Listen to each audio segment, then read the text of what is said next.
ఏసే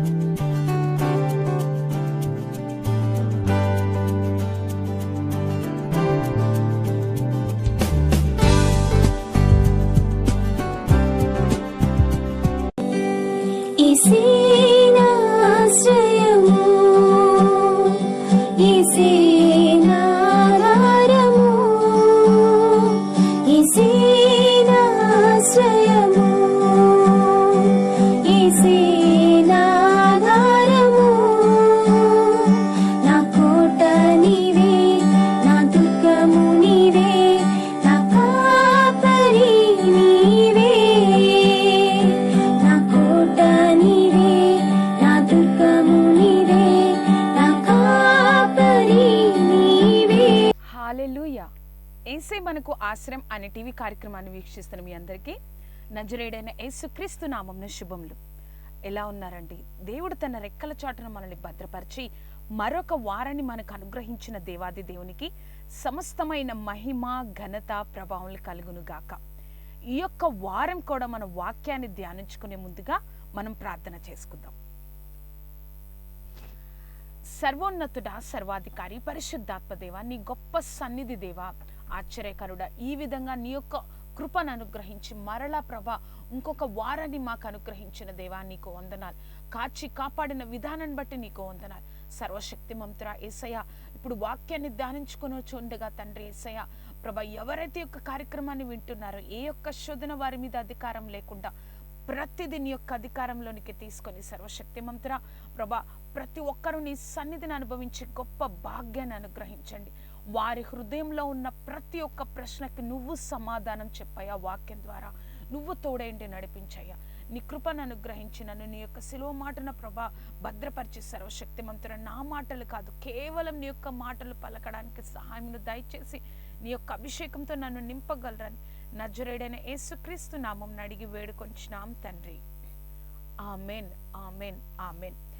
ఈ వారం మన యొక్క వాక్య ప్రసంగాంశంగా కీర్తనలు 68వ కీర్తన 19వ వచనం. కీర్తనలు 68వ కీర్తన 19వ వచనం. అందరం ఒకసారి చదువుతామండి. ప్రభువు స్తుతినందును గాక, అనుదినము ఆయన మా భారము భరించుచున్నాడు, దేవుడే మా రక్షణకర్తయ్య ఉన్నాడు. మరొకసారి చదువుదామండి. ప్రభువు స్తుతినందును గాక, అనుదినము ఆయన మా భారము భరించుచున్నాడు, దేవుడే మాకు రక్షణకర్తయ్య ఉన్నారు. ఈ వారం మన యొక్క వాక్య ప్రసంగ అంశము నీ బాధ్యత అంతా దేవునిదే. ఎవరన్నా ఈ లోకంలో నీ బాధ్యత నాది అన్నారు అంటే ఒక అర్థం ఏమిటి అండి? బాధ్యత అంటే అర్థం ఏంటి? మనకి ఏ యొక్క కాలంలో ఏ యొక్క సమయంలో ఏది కావాలో, ఏ యొక్క వయసులో ఏది కావాలో ప్రతిదీ మనల్ని అడగక ముందే ప్రతిదీ సమకూర్చేవారు బాధ్యత తీసుకుంటారు, బాధ్యత అంటారు. ఆ యొక్క బాధ్యతను కొంతమంది తల్లిదండ్రులు ఈ లోకంలో నెరవేరుస్తూ ఉంటారు వారి యొక్క కుమారులు కుమార్తెల జీవితంలో. కానీ కొన్నిసార్లు ఎవరూ లేకపోతే ఆ యొక్క ఎవరైతే సంరక్షకులు ఉన్నారో, ఎవరైతే ఆ యొక్క తల్లిదండ్రుల స్థానంలో ఉన్నారో ఆ యొక్క బంధువులు కానీ ఆ స్థానంలో చూస్తారు. కానీ చాలా సార్లు మనం అనిపిస్తూ ఉంటుంది, నాకు ఏమీ లేదు, నాకు ఎవరూ లేరు, నా బాధ్యత ఏంటి అని. కానీ ఈరోజు దేవుడు నీతో జ్ఞాపకం చేస్తున్నారు, నీ బాధ్యత నాది అని. మన తల్లిదండ్రులు ఈ లోకంలో ఉన్నప్పుడు ఏ విధంగా నీ అందు బాధ్యత తీసుకున్నారో చిన్నప్పుడు ఎవరు చెప్పరు కదండి. ఆ చిన్న వయసులో నన్ను స్కూల్లో జాయిన్ చేయండి అని. కానీ ఆ చిన్న వయసులో ఆ వయసు రాగానే తల్లిదండ్రులు వారిని స్కూల్లో జాయిన్ చేయడం, అడ్మిషన్ తీసుకోవడం జరుగుతుంది. అలాగా ప్రతి ఒక్క వయసులో ఏమి జరగాలో అటువంటి బాధ్యత తీసుకుంటా ఉంటారు. కానీ అటువంటి బాధ్యతను నేను నీ ఎడల తీసుకుంటున్నాను అని దేవుడు ఈరోజు మనందరికీ జ్ఞాపకం చేస్తున్నారు. అవునా అండి? దేవుడు అటువంటి బాధ్యతను తీసుకుంటారా? మనం అందరం అనుకుంటాం దేవుడు ఆ యొక్క ఎటువంటి విషయాల్లో బాధ్యత తీసుకుంటారు? ఒక ఆధ్యాత్మిక విషయంలోనేనా, ఒక భక్తి విషయంలోనే దేవుడు బాధ్యత తీసుకుంటారా? అసలు దేవుడు ఎటువంటి దేవుడు? ఒక బాధ్యత తీసుకున్నాను అంటే ఆ బాధ్యత అనేది ఎలా ఉంటుందో అని మనము 3 విషయాల్లో ఈరోజు మనం నేర్చుకుందామండి. మన యొక్క వాక్య ప్రసంగ అంశం నీ బాధ్యత అంతా దేవునిదే. మీరు ఒకసారి చెప్పండి, నా బాధ్యత అంతా దేవునిదే అని మీకు మీరు ఒక్కసారి చెప్పుకోండి. మనం మొట్టమొదటిగా మనం చూసినట్లయితే మొట్టమొదటిగా మనం చూసినట్లయితే దేవుడు ఎటువంటి విషయాలలో బాధ్యత తీసుకుంటారు. మొట్టమొదటిగా దేవుడు ఎటువంటి విషయాలలో బాధ్యత తీసుకుంటారు. మన అందరం అనుకున్నట్లుగా దేవుడు అసలు ఎటువంటి విషయాల్లో బాధ్యత తీసుకుంటారు? నీ బాధ్యత అంతా నాదే అని దేవుడు చెప్తా ఉన్నారు కదా. అసలు ఎటువంటి విషయాల్లో బాధ్యత తీసుకుంటారు? ఇశ్రాయేల్ ప్రజలు 430 సంవత్సరాలు బానిసలుగా ఉన్నప్పుడు వారు ఆ యొక్క బానిసత్వంలో, ఆ కఠినమైన ఆ యొక్క వెట్టి చాకిరి ఆ పనుల్లో ఉన్నప్పుడు, ఆ బానిసత్వంలో ఉన్నప్పుడు దేవుడికి మొరపెట్టినప్పుడు దేవుడు వారి ఎడల బాధ్యత తీసుకొని ఎక్కడో ఉన్న మిద్యాను దేశంలో ఉన్న ఐగుప్తు దేశానికి రావడానికే భయపడుతున్న మోషేను సిద్ధపరిచి దేవుడు వారి ఎడల బాధ్యత తీసుకున్నారు. బాధ్యత తీసుకున్న దేవుడు ఏం చేశారో తెలుసా అండి? వెంటనే మోషే ఆ యొక్క మిద్యాను దేశం నుంచి ఐగుప్తు దేశానికి రాగానే వెంటనే ఆ యొక్క ప్రజలను తీసుకెళ్ళిపోవచ్చు. ఆ ప్రజలను ఆ యొక్క దేవుడు వెంటనే ఆ యొక్క ఐగుప్తు దేశం నుంచి బానిసత్వం నుంచి విడిపించవచ్చు. కానీ అక్కడ ఫరోకి నేనే దేవుడని ఆ యొక్క తన ప్రజలు తెలుసుకోవాలి, ఐగుప్తులు తెలుసుకోవాలని చెప్పి 10 తెగులను ఆ యొక్క ఐగుప్తు ప్రజల మీద ఉంచినప్పుడు ఆ యొక్క ప్రాంతంలో, ఆ యొక్క సమయంలో ఐగుప్తుల మీద 10 తెగుళ్ళు ఉన్నాయి. కానీ ఆ యొక్క ఎవరైతే ఇశ్రాయేల్ ప్రజలు నివసిస్తున్న ఆ నివాసము, ఆ దేశము గోషే అను ప్రాంతంలో ఏ ఒక్క తెగులు కూడా వారి మీద రాకుండా దేవుడిని వారు ఆరోగ్య విషయంలో కూడా, వారిని కాపాడడంలో కూడా దేవుడు వారి మీద బాధ్యత తీసుకున్నారండి. అంతేకాదు, వారిని ఆ యొక్క దేశం నుంచి బయటకు తీసుకొచ్చిన తర్వాత కూడా దేవుడు ఇంత ఒక గొప్ప విషయాన్ని రాయిస్తారండి. మనం చూసినట్లయితే ద్వితీయోపదేశ కాండము 29వ అధ్యాయము 5వ వచనం. ద్వితీయోపదేశ కాండము 29వ అధ్యాయము 5వ వచనం. నేను మీ దేవుడైన యెహోవానని మీరు తెలుసుకున్నట్లు 40 సంవత్సరములు నేను మిమ్మల్ని అరణ్యంలో నడిపించితిని. మీ బట్టలు మీ ఒంటి మీద పాతగిల్లిపోలేదు, మీ చెప్పులు మీ కాళ్ళను పాతగిల్లిపోలేదు. పరిశుద్ధాత్మ దేవుడు వారి ఎడల ఎంత బాధ్యత తీసుకున్నారంటే, వారిని ఐగుప్తంలో నుంచి బయటకు తీసుకురావడమే కాదు, కానీ వారు అరణ్యంలో 40 సంవత్సరాలు వారు నడుస్తూ ఉన్నప్పుడు వారి యొక్క బట్టల విషయంలో, వారి యొక్క వస్త్రముల విషయంలో, వారి యొక్క చెప్పుల విషయంలో కూడా పరిశుద్ధాత్మ దేవుడు బైబిల్లో రాయించాడంటే ఒక మనిషి మీద దేవుని యొక్క బాధ్యత అనేది మనకు అర్థమవుతుంది కదా అండి. దేవుడు, మనం అనుకుంటాం దేవుడు ఎప్పుడు కూడా మన యొక్క ఆధ్యాత్మిక విషయంలో, ఒక పరిశుద్ధత విషయంలోనే బాధ్యత తీసుకుంటారని. కానీ మన గొప్ప దేవుడు ఈ యొక్క లోకంలో కావాల్సిన ప్రతి ఒక్క విషయంలో, నీకు ఏది ఎప్పటికి ఏది అవసరమో ప్రతి ఒక్క విషయంలో దేవుడు నీ ఎడల బాధ్యత కలిగి ఉన్నారు. మనం చూసినట్లయితే 1వ రాజుల గ్రంథం 17వ అధ్యాయంలో అక్కడ ఆహాబు రాజు దగ్గరకు వచ్చి ప్రవక్త అయిన ఏలియా చెప్తారు, ఇక్కడ 3.5 సంవత్సరాలు కరువు రాబోతుందని చెప్పినప్పుడు దేవుడు ఏలియాకు చెప్తారు, నీవు వెళ్ళి ఆ యోర్దాను నది దగ్గర, ఆ కెరీతు వాగు దగ్గర ఉండు అని చెప్పి, తర్వాత నీకు ప్రతిదినం ఆహారం ఇవ్వడానికి, కరువు ఉంది కదా అండి, ఆ కరువులో ఎవరికి ఆహారం దొరకదు, కానీ నీకు ఆహారం ఇవ్వడం కోసము కాకోలంలో నేను ఆజ్ఞాపిస్తాను అని దేవుడు ఏలియాకి చెప్పినప్పుడు, దేవుడు చెప్పినట్లుగా ఏలియా అక్కడికి వెళ్ళిపోయారండి. కానీ దేవుడు అడగలేదు, ఏలియా నీకు ఏ రోజు ఏ ఆహారం కావాలి, ఏలియా నీకు ఎంత ఆహారం కావాలి అని దేవుడు అడగలేదండి ఏలియాని. కానీ నేను ఆజ్ఞాపిస్తాను, కాకోలముకు నేను ఆజ్ఞాపిస్తాను. ఇక్కడ ఒక విషయం నేను చెప్తానండి, ఎవరైనా మన గృహంలో ఒక 5గురు, ఒక 6గురు, ఒక 10 మంది ఉన్నారనుకోండి, ఆ గృహంలో ఉన్న స్త్రీలకు అర్థమవుతుంది మనం ఎంత ఆహారం సిద్ధపరచాలి, ప్రతిరోజు ఎంత కర్రీని, ఎంత కూరను మనం చేయాలి, ఎంత ఆహారాన్ని సిద్ధపరచాలి, ఎంత కూరగాయలు కావాలని అర్థమవుతుంది. కానీ ఇక్కడ ఏలియాను పంపించిన దేవుడు ఏం చేశారంటే, నువ్వు వెళ్ళక్కడికి, నేను కాకోలాన్ని ఆజ్ఞాపిస్తాను. ఆ యొక్క కాకులు ఉదయం సాయంత్రము ఆ యొక్క మాంసమును, ఆ యొక్క రొట్టెను తీసుకొని ఏలియాకి ఇవ్వడం జరిగింది. అంటే మన కుటుంబంలో ప్రతి ఒక్కరి ఎడల దేవుడు ఎంత బాధ్యత కలిగి ఉన్నారంటే, మనకి ప్రతిరోజు ఎంత ఆహారం కావాలో కూడా దేవుడికి తెలుసండి. మన గృహంలో మనకు కావాల్సిన ప్రతిరోజు కావలసిన ఆహారం ఎంత కావాలో కూడా దేవుడు తెలుసు. అటువంటి విషయాల్లో కూడా దేవుడు బాధ్యత తీసుకుంటున్నారు. మనం అనుకుంటాం దేవుడు ఎటువంటి విషయాల్లో బాధ్యత తీసుకుంటారు. దేవుడు ఎటువంటి విషయాల్లో బాధ్యత తీసుకుంటారు తెలుసా? ఆత్మీయ అనుసారమైన ఆ యొక్క బాధ్యతే కాదు, కానీ ఈ లోకంలో మనం ఉండడానికి వస్త్రాల గురించి, ఆహారం గురించి ప్రతి ఒక్క విషయంలో దేవుడు బాధ్యత తీసుకుంటారు. ప్రతి ఒక్క విషయంలో దేవుడు బాధ్యత తీసుకొని నిన్ను నడిపిస్తారు. దేవుడు ఈరోజు నీకు జ్ఞాపకం చేస్తున్నారు, నీ బాధ్యత అంతా, నీ యొక్క బాధ్యత అంతా, నువ్వు ఏ విషయమైతే బాధపడుతున్నావో నీ భారము నా మీద మోపము అని దేవుడు చెప్తా ఉన్నారు. రెండవదిగా చూసినట్లయితే మనం ఎప్పుడు కూడా మర్చిపోకూడని ఒక విషయం ఏంటో తెలుసా అండి? నిన్ను లేవనెత్తడానికి దేవుడు నీకు ఉన్నారని నువ్వు మర్చిపోకూడదు.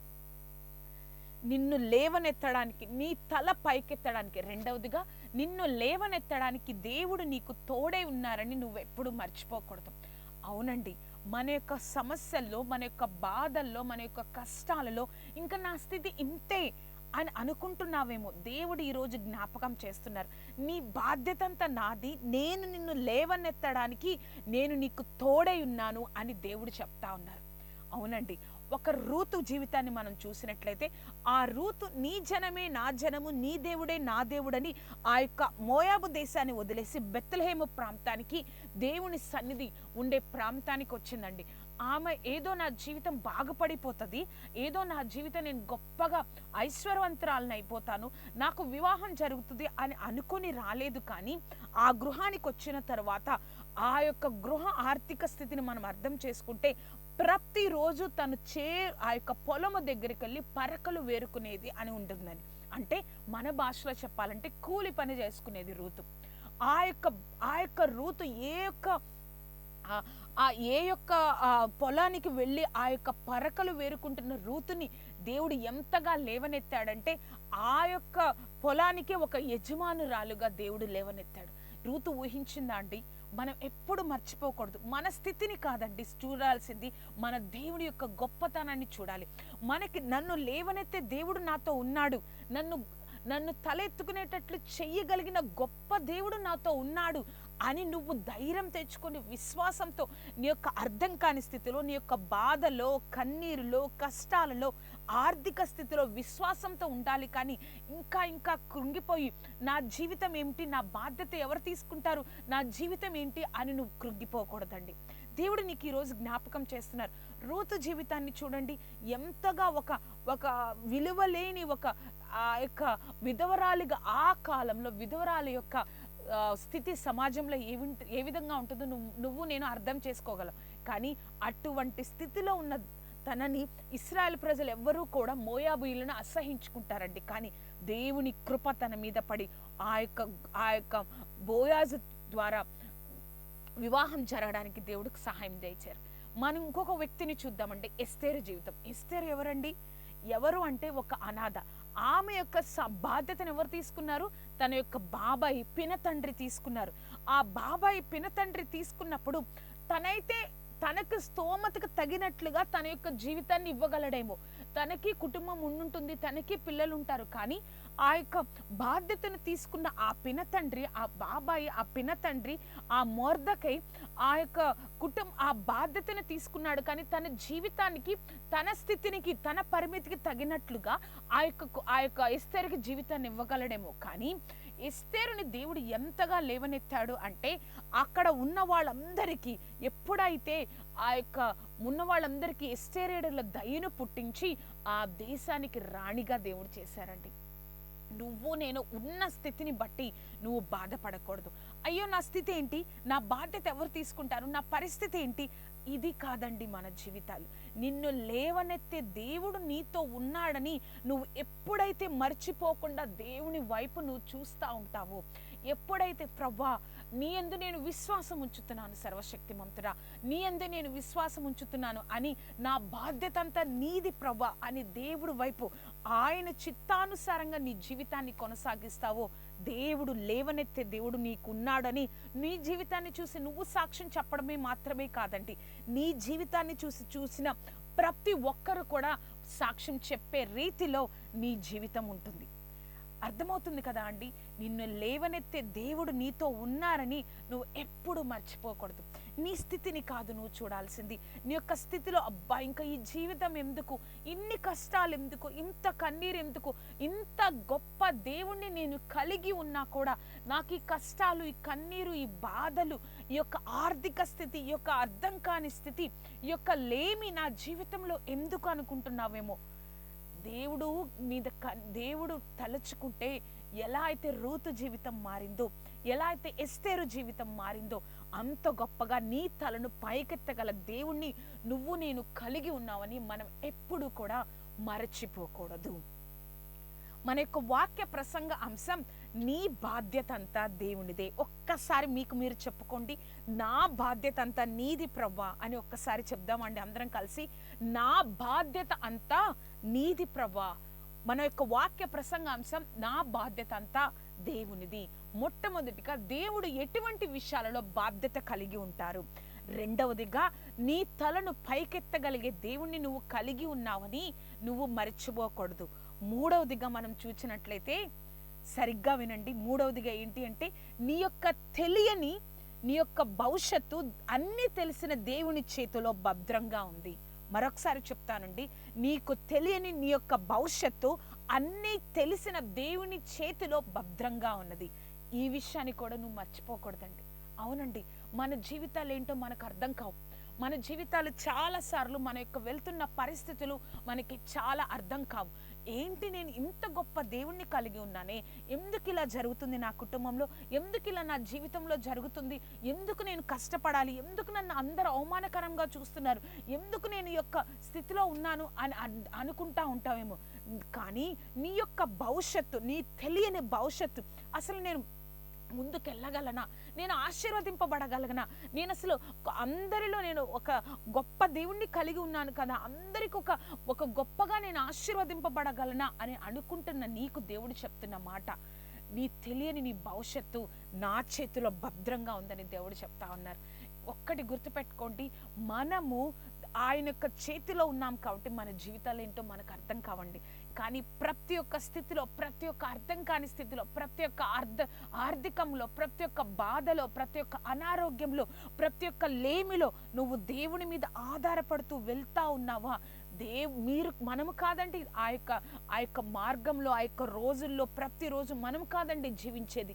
మనలో ఉన్న దేవుడు మనకి ధైర్యాన్ని ఇచ్చి మనల్ని జీవింపచేస్తూ నిమిషం మనల్ని ప్రోత్సహిస్తూ మనం ముందుకెళ్ళడానికి, ఆయన యొక్క ఆశీర్వాదం పొందుకోవడానికి మనల్ని సిద్ధపరుస్తూ ఉంటాడండి. మనల్ని దినదినము దేవుడు సిద్ధపరుస్తూ ఉంటారు. ఒక వాక్యాన్ని మనం చదువుకుందామండి. కీర్తనలు 55వ కీర్తన 22వ వచనం. కీర్తనలు 55వ కీర్తన 22వ వచనం. నీ భారము యెహోవా మీద మోపము, ఆయనే నిన్ను ఆదుకొనును, నీతిమంతులను ఆయన ఎన్నడూ కదలనీయడు. ఇంకొకసారి చదువుదామండి. నీ భారము యెహోవా మీద మోపము, ఆయనే నిన్ను ఆదుకొనును, నీతిమంతులను ఆయన ఎన్నడూ కదలనీయడు. చూసారు కదా అండి, మన భారం అంతా ఆయన మీద మోపుదాం. ప్రభా, నాకైతే ఏమీ తెలీదు, నాకైతే ఏమి అర్థం కావట్లేదు, నా స్థితి తెలీదు, నాకు అర్థం కావట్లేదు, నీ భారాన్నంతా ఆయన మీద మోపు. దేవుడు ఒక మాట చెప్తున్నారండి, నీతి మంతులను ఆయన ఎన్నడూ కదలనీయడు. నీతి మంతులు ఎవరున్నారండి ఈ లోకంలో? నీతి మంతులు లేడు, ఒక్కడును లేడు. కానీ ఎవరైతే నిజాన్ని వెంబడిస్తారో, ఎవరైతే సత్యాన్ని వెంబడిస్తారో వారే నీతి మంతులు. అంటే నువ్వు నిజమైన దేవుడిని, ఒక సత్యాన్ని నువ్వు వెంబడిస్తున్నావు కాబట్టి నీతిమంతుడిగా దేవుడు మాత్రమే నిన్ను నిలబెట్టాడు. కాబట్టి దేవుని వాక్యం సెలవిస్తోంది, నీతిమంతులు ఎన్నడూ కదల్చబడడు. దేవుడు నిన్ను ఆ యొక్క అయ్యో నా స్థితి అయిపోయింది, నా పరిస్థితి అయిపోయింది, నా జీవితం అంతా అయిపోయింది అని అనుకునేటట్లుగా ఎప్పుడు కూడా దేవుడు ఆ విధంగా నిన్ను ఉంచడు అని దేవుడు జ్ఞాపకం చేస్తున్నారు. అయ్యో నా స్థితి ఏంటి, నా పరిస్థితి ఏంటి, ఈ విధంగా ఉన్నానేంటి, ఇలా ఉన్నానేంటి అని అనుకుంటున్నావేమో. నా బాధ్యత ఎవరిది, నేను ఎలా నిలబడాలి, ఏ విధంగా ఉండాలి, నా భవిష్యత్తు ఏంటి అని నువ్వు అనుకుంటా ఉన్నావేమో. దేవుడు నీకు ఈరోజు మాట్లాడుతూ ఉన్నారు. ఏమిటో తెలుసా? నీ బాధ్యత నాది అని దేవుడు చెప్తా ఉన్నారు. ఇంకా ఎందుకు భయపడుతున్నావు, ఇంకా ఎందుకు బాధపడుతున్నావు? దేవుడు నీకు కావలసిన ప్రతి ఒక్క అవసరతలో కూడా, ఆహార విషయంలో, వస్త్రం విషయంలో, చెప్పుల విషయంలో, ప్రతి ఒక్క అవసరత, నీ శారీరకంగా కావలసిన ప్రతి ఒక్క అవసరతలో కూడా దేవుడు బాధ్యత తీసుకుంటారు. అంతేకాకుండా దేవుడు నిన్ను లేవనెత్తే దేవుని నువ్వు కలిగి ఉన్నావని నువ్వు లోకం వైపు కాదండి, అటు ఇటు కాదు, దేవుడి వైపు చూస్తూ ఆ యొక్క స్థితిలో, ప్రభా నా యొక్క స్థితిలో నేను నా స్థితిని చూడట్లేదయ్యా, నీ యొక్క గొప్పతనాన్ని నేను చూస్తున్నాను, నువ్వెంత గొప్ప దేవుడువో నేను చూస్తున్నాను, ఆ యొక్క స్థితిలో ఆయన వైపు చూడగలిగితే నీ తెలియని జీవితం, నీ తెలియని భవిష్యత్తు అన్నీ తెలిసిన దేవుని చేతిలో భద్రంగా ఉందని నువ్వు మనసారా హృదయపూర్వకంగా నమ్ముతావండి. ఇంకా ఎందుకమ్మా కన్నీరు? నువ్వు ఒంటరివి కాదు. మనం అందరం అనుకుంటామేమో తెలుసా, నాకెవరు నా జీవితాన్ని ఎవరు ఒక బాధ్యత తీసుకునే వాళ్ళు ఎవరు లేరు, నన్ను చూసుకునేడానికి ఎవరు లేరు, నాకు ఇష్టం వచ్చినట్లుగా నాకు చేయడానికి ఎవరు లేరు. ఒక్కటి గుర్తుపెట్టుకోండి, దేవుణ్ణి తెలుసుకున్న తర్వాత ఎవరం ఈ లోకంలో అనాథలం కాదండి.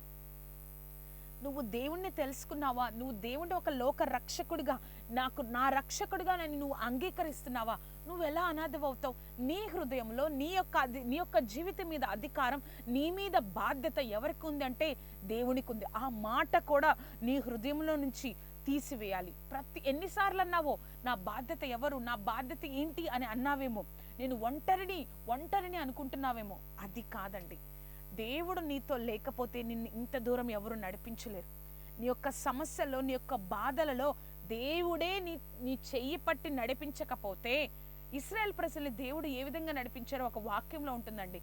ఏ విధంగా అయితే మనుషుడు తన కుమారుణ్ణి ఎత్తుకొని నడిపించినట్లుగా నేను నిన్ను ఆ విధంగా నడిపించాను. ఆ విధంగా మనల్ని కూడా మన కష్టాల్లో, బాధల్లో, కన్నీరులో, అర్థం కాని స్థితిలో దేవుడు ఆ విధంగా మనల్ని నడిపించకపోతే మనము కూడా ఇంతవరకు వచ్చేవాళ్ళం కాదు, ఇంకా అసలు బ్రతికుండే వాళ్ళం కాదు. అటువంటి స్థితిలో మనల్ని పెట్టిన దేవుడు నీ బాధ్యత అంతా నాది అంటే ఇంకా ఎన్ని రోజులు కన్నీరు కారుస్తావు? ఇంకా ఎన్ని రోజులు ఇంకా కన్నీటితో, బాధతో అందు కోపగించుకుంటూ ఎన్ని రోజులు ఉంటావు? ఒక్కటి జ్ఞాపకం చేసుకో, నీవు ఒంటరివి కాదు, నీ బాధ్యత అంతా దేవునిది. ఆ యొక్క విషయాన్ని నువ్వు గ్రహించినట్లయితే ఎంతో సంతోషంగా దేవుని చిత్తాన్ని నువ్వు నెరవేర్చాలని, దేవుడు ఇచ్చే ఆశీర్వాదాన్ని నువ్వు పొందుకోవాలని దినము ఆ యొక్క ఆలోచనలతో దానికోసం నువ్వు ప్రయాసపడతా ఉంటావు. నీ యొక్క ఆలోచన రాదు, నా బాధ్యత దేవుడిది. దేవుడు వాక్యం సెలవిస్తా ఉందండి, మన తల వెంట్రుకలు ఎన్ని ఊడిపోయావో వెంట్రుకలు కూడా లెక్కింపబడి ఉన్నవని. ఎందుకండి నీకు అంత బాధ? ఎందుకండి ఆ కన్నీరు? ఎందుకండి తెలియని ఆ స్థితి? దేవుడి వైపు చూద్దామా? ప్రభా నా బాధ్యత అంతా నీది కదయ్యా, ప్రభా నా యొక్క ఆలోచన అంతా, నా యొక్క స్థితి అంతా, నా యొక్క పరిస్థితి అంతా నేను నీ కుమార్తెని కదా ప్రభా, నేను నీ కుమారుని కదా ప్రభా అని నువ్వు ఎప్పుడైతే దేవుడి వైపు చూస్తా అడుగుతా ఉంటావో, దేవుడు చెప్తున్న మాట, నా బాధ్యత నీది, నా బాధ్యత అంతా నీది అని, నీ బాధ్యత అంతా నాది అని చెప్తారు. అనుకుంటారు నువ్వు ఒక భారంగా ఉన్నావు, నువ్వు మా జీవితాలకు ఒక భారంగా ఉన్నావు అనుకుంటారు. కానీ దేవుడైతే నిన్ను నన్ను ఒక భారం అనుకోడండి, నిన్ను నన్ను ఒక భారం అనుకోడు, ఒక బాధ్యత అనుకుంటారు. ఆ బాధ్యతని దేవుడు ఎలా ఆశీర్వదించాలి, ఆ ఆశీర్వాదం ద్వారా లోకానికి ఎలా చెప్పాలి నా యొక్క శక్తిని వారి ద్వారా అని దేవుడు ఆలోచిస్తూ ఉంటారు. ఇంకా కన్నీరు మానేస్తావా? ఇంకా కన్నీరు తుడిచివేస్తావా? ఇంకా కన్నీటిని, ఆ హృదయంలో ఉన్న బాధని తీసివేస్తావా? ఆ హృదయంలో దేవుని యొక్క శక్తిని, దేవుని యొక్క మాటలతో, ఆ వాక్యపు శక్తితో నీ హృదయాన్ని నింపుకుంటావా? ఇంకా లోకస్తుల వైపు, లోక ఆశల వైపు, లోకాన్ని చూస్తూ లోకంలో వస్తున్న ఆ యొక్క మాటల బాధను బట్టి ఎంతకాలం బాధపడతావు? నీ బాధ్యత ఎవరిది? ఎవరన్నా నిన్ను అంటున్నారు అంటే వారు నిన్ను అనట్లేదు, నీలో ఉన్న దేవుణ్ణి అంటున్నారు. అది గుర్తుపెట్టుకొని నా బాధ్యత నీది, నేను ఒంటరిని కాను, నేను దేవుని కుమార్తెను, దేవుని కుమారునని ధైర్యం తెచ్చుకొని ఆయన వైపు నువ్వు చూడగలిగితే దేవుడు నిన్ను బహు గొప్పగా ఆశీర్వదిస్తారు. ప్రార్థన చేసుకుందామండి. సర్వోన్నతుడా, సర్వాధికారి, పరిశుద్ధాత్మదేవ, యేసయ్య నీ గొప్ప కృపా కాపుదల భద్రతతో నింపి తండ్రి, ఈ విధంగా మా యొక్క ప్రతి ఒక్కరితో నువ్వు మాట్లాడిన విధానాన్ని బట్టి నీకు కోట్లాది కృతజ్ఞతలయ్యా. సర్వాధికారి పరిశుద్ధాత్మదేవ, నువ్వే తోడేంటి నడిపించిన విధానాన్ని బట్టి వందనాలు ప్రభా. ఈ కార్యక్రమాన్ని చూస్తున్న ప్రతి ఒక్కరు ప్రభా, ఏ విషయంలో ప్రభా తండ్రి సర్వశక్తిమంతురా అని బాధ్యత ఎవరిది అని అనుకుంటున్నారేమో, కానీ తండ్రి నీ బాధ్యత అంతా నాది అని వారికి జ్ఞాపకం చేసిన పరిశుద్ధాత్మదేవ, నీకు కోట్లాది కృతజ్ఞతలు. వారి జీవితాల్లో ఉన్న ప్రతి ఒక్క ప్రశ్నను, ప్రతి ఒక్క అవమానాన్ని, ప్రతి ఒక్క కన్నిటిని తుడిచివేయండి దేవా, నీకు వందనాలు. వారు దినదినము నీ శక్తితో, నీ సన్నిధితో నింపబడి పరిశుద్ధాత్మదేవ, ఆశ్చర్యకరుడా తండ్రి, నీలో అంటగట్టబడి ప్రభా, నువ్వు ఏదైతే వారి కోసం దాచి ఉంచావో అటువంటి గొప్ప ఆశీర్వాదాన్ని వారు పొందుకోవడానికి నువ్వు వారికి సహాయంను దయచేసి వారిని నిలబెట్టు దేవా. నీ కార్యంతో నింపండి సర్వశక్తిమంతుడా తండ్రి. ఆ కన్నిటిని తీసివేయండి, నీ కృపారెక్కల క్రింద భద్రపరచండి, ఆశీర్వదించండి. నువ్వే తోడేయండి, నడిపించి ఈ రోజు నుంచి బహుధైర్యంతో నా బాధ్యత అంతా దేవునిది అని ప్రభా ధైర్యంతో ఉండడానికి సహాయం దయచేసి నీ కృపతో నింపగలరని నజరేయుడైన యేసుక్రీస్తు నామం అడిగి వేడుకొంచున్నాం తండ్రి. Amen, amen, amen. చూసారు కదా అండి, మన యొక్క బాధ్యత ఎవరిది? మన యొక్క బాధ్యత అంతా దేవునిది. ఈ రోజు నుంచి ఎవరన్నా అడిగారేమో, ఎవరన్నా అడుగుతారేమో మిమ్మల్ని, ఏంటి నీ జీవితం తర్వాత ఏంటి, ఏంటి నీ భవిష్యత్తు? నా భవిష్యత్తు, నా తెలియని భవిష్యత్తు అన్నీ తెలిసిన దేవుని చేతిలో భద్రంగా ఉందని బహుధైర్యంగా, విశ్వాసంగా వారికి సమాధానం ఇవ్వండి. తల ఎత్తుకునే దేవుణ్ణి నువ్వు కలిగి ఉన్నావని వారే నిన్ను చూసి సాక్ష్యం చెప్పే రీతిలో దేవుడు నిన్ను ఆశీర్వదిస్తారు. నీ జీవితాన్ని చూసి వారందరూ అంటారు, ఇది మా కన్నులకు బహు ఆశ్చర్యకరంగా ఉన్నది అని. అటువంటి సాక్ష్యం కోసమే దేవుడు నీ యొక్క జీవితాన్ని సిద్ధపరుస్తున్నారని నువ్వు ఎప్పుడు కూడా మర్చిపోకూడదు. నీ జీవితం, నీ యొక్క జీవితం, నీ బాధ్యత అంతా దేవునిది. దేవుడు మిమ్మల్ని బహుగా దీవించును గాక. ఈ యొక్క కార్యక్రమం నీకు ఆశీర్వాదకరంగా ఉన్నట్లయితే మీ యొక్క స్నేహితులకు, బంధువులకు ఈ యొక్క కార్యక్రమాన్ని పరిచయం చేయండి. ఈ కార్యక్రమం గురించి, నా గురించి ప్రార్థన చేయండి. దేవుని, నీ బాధ్యత అంతా దేవునిది, నా బాధ్యత అంతా దేవునిది. దేవుడు మిమ్మల్ని బహుగా ఆశీర్వదించును గాక. Amen, amen, amen.